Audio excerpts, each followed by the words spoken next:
Okay, so this is the first the Digga healing videos, and I'm going to talk over this video because there's too much going on in it for me to explain it now. You watch the video, blah blah blah. So what we're doing first of all is luring. Nothing at all amazing about that. Like I said, this has elements of old school in it.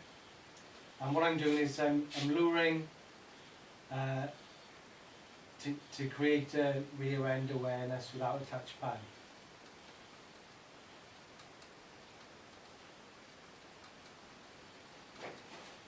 That's what people like to call it.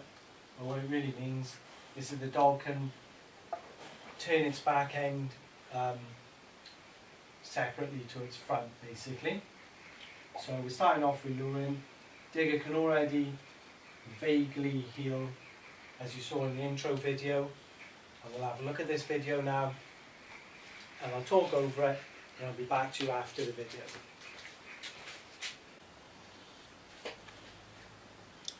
Okay, so there's Digga in a crate. He's just been sitting in there waiting for his turn to train, probably. That's what I do. I put dogs in the crates because they all want to train at the same time, so it just keeps them out of the way. Most of them just live kicking around the house, except for Hector because he's a bit of a naughty boy. Okay, so first of all, just a bit of a quick engagement game. If you see my chaos explain videos, you'll know what the fuck that's all about.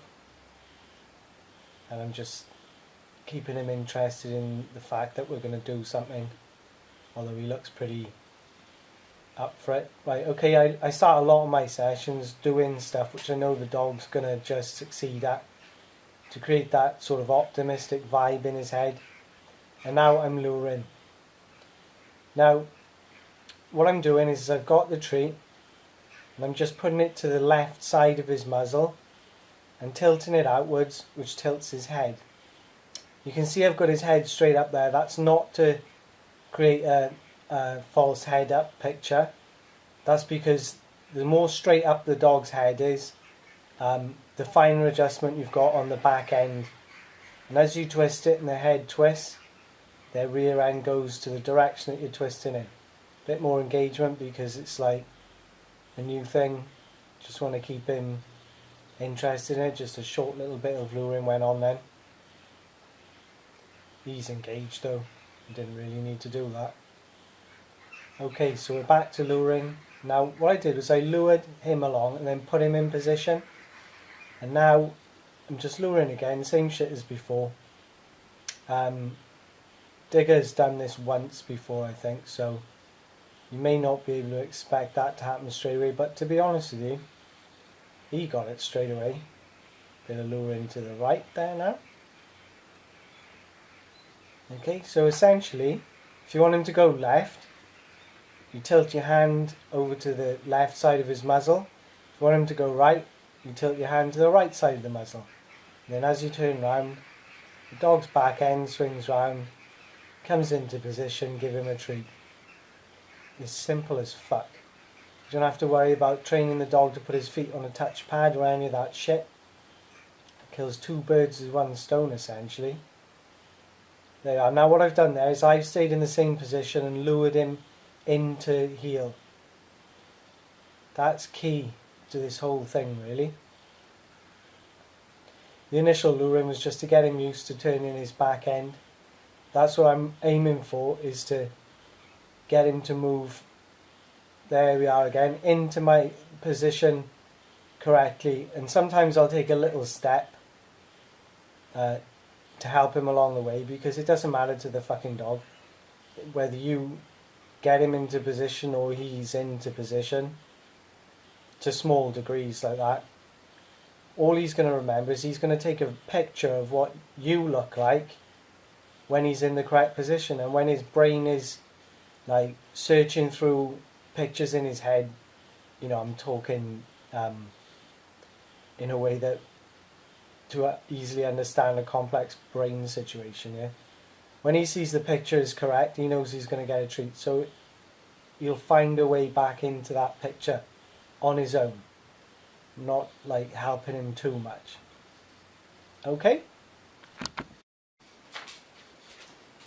Okay, so that's the first sensible video, and we were luring, and my pen's running out.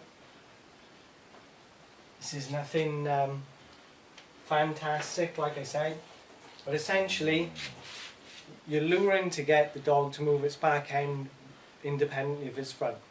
So you've got the treat in your hand. If you want the dog to just go forward, you just hold it by its nose directly in front of it, walk forward, dog walks forward.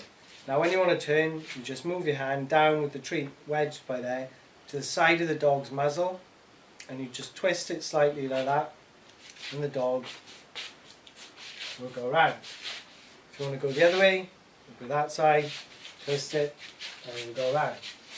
Now when I had the head position high, that wasn't to teach the high head position.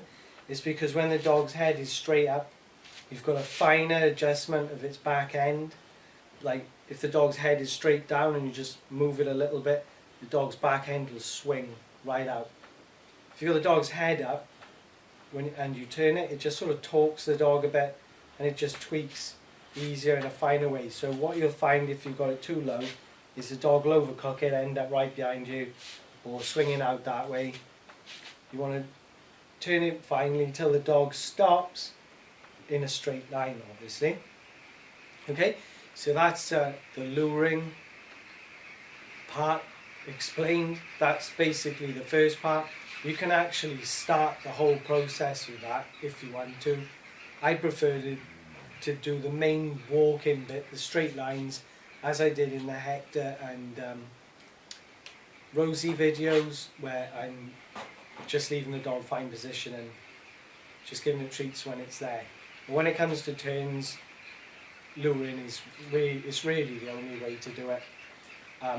But this is how I'm doing it now without a touchpad, because it means I don't have to train a touchpad, I don't have to have a touchpad, and I can just get on with it, and I can sometimes kill a few birds with one stone if you get me. So there you go.